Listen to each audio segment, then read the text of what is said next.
नमस्कार दोस्तों, मैं अमित मिश्रा स्वागत करता हूं आप सभी मित्रों का आपके अपने यूट्यूब चैनल एजुकेशन वर्ल्ड में। टेस्ट सीरीज की श्रृंखला चल रही है दोस्तों, और आज यह छठवां टेस्ट है जीएस का। अगर अभी तक आपने इस चैनल को सब्सक्राइब नहीं किया है तो सब्सक्राइब कर लें और बेल आइकन को प्रेस करते हैं, जिससे लगातार आपको टेस्ट वीडियोज मिलते रहें। पहला क्वेश्चन है, ओजोन परत कहाँ पाई जाती है? स्क्रीन पे ऑप्शन दिए गए हैं, जल्दी से देख के बताइए ओजोन परत कहाँ पाई जाती है। तो जिसका राइट ऑप्शन है दोस्तों वो है ऑप्शन सी, समताप मंडल। और ओजोन परत समताप मंडल में पाई जाती है। पृथ्वी की सतहों में अगर बात करें 10 से 50 किलोमीटर तक का जो एरिया होता है वह समताप मंडल कहलाता है।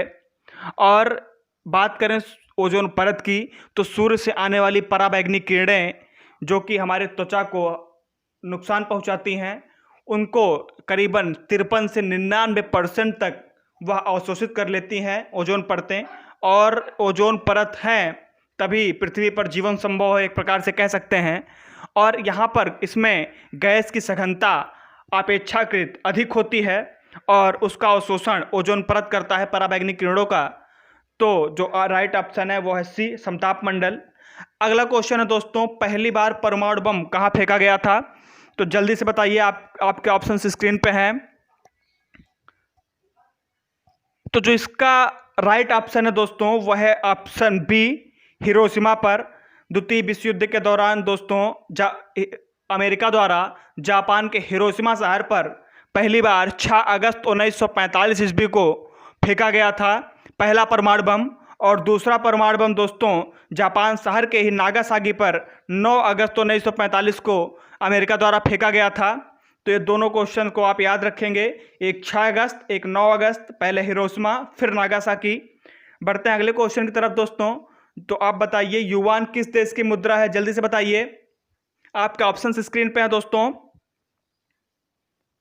तो जो युआन है दोस्तों वह चीन की मुद्रा है। और चीन की जो वास्तविक मुद्रा है वो रेनमिनबी है। लेकिन जैसे अपने यहाँ पैसा होता है, रुपया होता है, उनके यहाँ युआन होता है और रेनमिनबी होता है। तो वास्तविक मुद्रा रेनमिनबी है, जैसे अपने यहाँ रुपया है लेकिन पैसे की तरह आप युआन यूज करते हैं। तो युआन चीन की मुद्रा है। बात करें जापान की मुद्रा की दोस्तों, तो जापान की मुद्रा येन है। जबकि बात करें इटली की मुद्रा की तो इटली की मुद्रा यूरो है।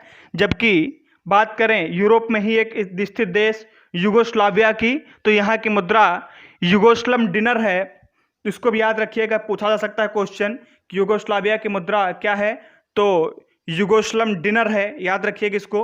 बाकी इटली यूरो आप जानते ही हैं, जापान की मुद्रा आप येन समझते हैं। तो कभी कभी नए क्वेश्चन इस तरह तरीके के मिल जाते हैं। तो बढ़ते हैं अगले क्वेश्चन की तरफ। लोकसभा में धन विधेयक प्रस्तुत करने के लिए निम्नलिखित की अनुशंसा आवश्यक है। किसकी अनुशंसा आवश्यक है? जल्दी से बताइए, ऑप्शन स्क्रीन पे है दोस्तों। तो जिसका राइट ऑप्शन है वह है ऑप्शन डी, लोकसभा में धन विधेयक प्रस्तुत करने के लिए दोस्तों राष्ट्रपति की अनुशंसा की आवश्यकता होती है। धन विधेयक राष्ट्रपति की स्वीकृति से लोकसभा में पेश किया जाता है दोस्तों। और अगर बात करें इसमें राज्यसभा के अधिकार की, तो राज्यसभा को यह बिल धन विधेयक रोकने का कोई अधिकार, कोई शक्ति प्रदान नहीं किया गया है। राष्ट्रपति की अनुशंसा पर यह लोकसभा में पेश किया जाता है और पास भी हो जाता है अगर बहुमत होता है। तो इसका ऑप्शन जो होगा वह ऑप्शन डी, राष्ट्रपति। बात करें अगले क्वेश्चन की, तो जल्दी से बताइए निम्नलिखित में से कौन सा उपन्यास भारत के स्वतंत्रता सेनानियों के लिए प्रेरणा का स्रोत बना था? जल्दी से बताइए, रंगभूमि है, पद्म राग है, परीक्षा गुरु है या आनंद मठ? तो जिसका राइट ऑप्शन है वह है ऑप्शन डी, आनंद मठ उपन्यास भारत के स्वतंत्रता सेनानियों के लिए प्रेरणा का एक स्रोत बना। या बंकिम चंद्र चट्टोपाध्याय द्वारा 1882 ईस्वी में लिखा गया एक कृत था और भारत की स्वतंत्रता के समय यह बहुत ही महत्वपूर्ण पुस्तक रही, आनंद मठ। और इसके रचयिता का नाम याद रखिएगा, बंकिम चंद्र चट्टोपाध्याय, और ईस्वी याद रखिएगा 1882 ईस्वी में से लिखा गया था। बढ़ते हैं अगले क्वेश्चन की तरफ। द्वितीय संगम किस स्थान पर हुआ? जल्दी से बताइए, द्वितीय संगम किस स्थान पर हुआ था दोस्तों? तो जो द्वितीय संगम हुआ था दोस्तों वह हुआ था कपातपुरम में, और इसे 89 पांड शासकों द्वारा कराया गया था द्वितीय संगम। इसको भी याद रखिएगा कि 89 पांड शासकों द्वारा इसको आयोजित किया गया था द्वितीय संगम। प्रथम संगम भी पांड शासकों द्वारा ही आयोजित किया गया था मदुरै में, तो दोनों याद रखिएगा। अगले क्वेश्चन की तरफ बढ़ते हैं। परमाणु ऊर्जा आयोग की स्थापना कब हुई थी दोस्तों? आपके ऑप्शन स्क्रीन पे है, जल्दी से बताइए। तो जो परमाणु ऊर्जा आयोग की स्थापना हुई थी दोस्तों वह हुई थी मार्च 1948 ईस्वी में। और परमाणु ऊर्जा आयोग का मुख्यालय की बात करें तो मुंबई में है। और बात करें ऊर्जा आयोग का इस समय अध्यक्ष कौन है या हमेशा से कौन होता है, तो परमाणु ऊर्जा आयोग का जो मंत्रालय है, जो अधिकार है, वो प्रधानमंत्री के हाथों में जाता है। तो इसके जो प्रमुख हैं इस समय वो प्रधानमंत्री जी हैं। बात करें अगले क्वेश्चन की, अभिनव भारत नामक गुप्त समाज के संस्थापक कौन थे? जल्दी से बताइए। तो अभिनव भारत नामक जो गुप्त समाज के संस्थापक थे वो थे दोस्तों वीडी सावरकर। और यहाँ पे एक नाम आपको थोड़ा सा नहीं दिया गया है, उसको भी याद रखिएगा। वीडी सावरकर के साथ साथ गणेश दामोदर भी इनके साथ अभिनव भारत गुप्त समाज के संस्थापक थे, तो उनका भी नाम याद रखिएगा। उनका नाम था गणेश दामोदर। और इन्होंने 1904 ईस्वी में दक्षिण भारत की तरफ हिंदू संगठन की स्थापना भी की थी, जिसे बाद में अभिनव भारत नाम दिया गया। तो इस क्वेश्चन को याद रखिएगा, एक बार नहीं कई बार एग्जाम में पूछा गया है कि वीडी सावरकर और गणेश दामोदर द्वारा किस समाज की स्थापना की गई, तो अभिनव भारत नामक गुप्त समाज के संस्थापक थे दोनों। अगले क्वेश्चन की तरफ बढ़ेंगे दोस्तों। तो किसने और कब दीपावली घोषणा की? किसने और कब दीपावली घोषणा की थी? जल्दी से बताइए। तो सर 1929 ईस्वी में लॉर्ड इरविन द्वारा, जिसको जो इसका राइट ऑप्शन होगा वो होगा ऑप्शन ए, लॉर्ड इरविन द्वारा दीपावली की घोषणा की गई थी। बात करेंगे अगले क्वेश्चन की दोस्तों। तो देश का स्टॉक मार्केट किसके द्वारा नियंत्रित किया जाता है? जल्दी से बताइए। तो जो देश का स्टॉक मार्केट है दोस्तों वह नियंत्रित किया जाता है सेबी के द्वारा। सेबी जिसका फुल फॉर्म होता है securities and exchange board of India, जिसे भारत सरकार द्वारा नियंत्रित किया जाता है। और इसकी स्थापना मूल रूप से तो 1988 से चली आ रही थी, लेकिन 30 जनवरी 1992 से इसकी शुरुआत एक बड़े लेवल पर हुई। तो 30 जनवरी 1992 से इसकी शुरुआत मानी जाती है सेबी की। पूरे भारत में स्टॉक मार्केट को नियंत्रित करने लगा ये 1992 से। जो इसके चेयरपर्सन इस समय हैं वो हैं अजय त्यागी दोस्तों। तो इनका भी नाम याद रखिएगा कि इस समय सेबी के चेयरपर्सन कौन है, तो अजय त्यागी हैं। जबकि मुख्यालय तो आप जानते हैं मुंबई ही है, चाहे वो बीएससी हो चाहे आईएसई हो, सबका मुख्यालय मुंबई ही है। बढ़ेंगे अगले क्वेश्चन की तरफ। तो किस समकालीन ग्रंथ ने शकों के नगर को स्वर्ण के रूप में, माफ कीजिए, स्वर्ग के रूप में वर्णित किया है? जल्दी से बताइए, इसका आंसर क्या होगा? किस समकालीन ग्रंथ ने शकों के नगर को स्वर्ण के रूप में वर्णित किया है? जल्दी से बताइए।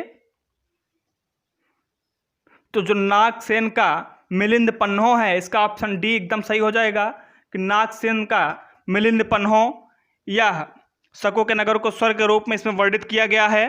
नागसेन का मिलिंद पन्हो है क्या? तो एक प्रकार की रचना है ये दोस्तों, जिसमें संवाद दिखाया गया है बौद्ध भिक्षु नागसेन का और राजा मिलिंद पन्हो का। इसमें राजा मिलिंद पन्हो सवाल करते हैं और जो जवाब देते हैं वो बौद्ध भिक्षु नागसेन देते हैं। अगले क्वेश्चन की तरफ बढ़ेंगे। मधुमेह रोग किसकी कमी से होता है दोस्तों? जल्दी से बताइए। तो मधुमेह रोग जो होता है वह इंसुलिन की कमी से होता है। तो जो इसका राइट ऑप्शन है वो ऑप्शन ए है। जिन्होंने बताया था, गेस किया था, बिल्कुल सही गेस किया था। मधुमेह रोग इंसुलिन की कमी से होता है। आप जानते हैं रक्त में अत्यधिक शर्करा की मात्रा जब ज़्यादा हो जाती है तो आदमी को मधुमेह रोग होता है, और यह इंसुलिन की कमी के कारण होता है कि रक्त में अत्यधिक शर्करा हो जाती है, जिसे आप शुगर भी कहते हैं जनरल भाषा में, मधुमेह रोग को। बात करें अगले क्वेश्चन की दोस्तों।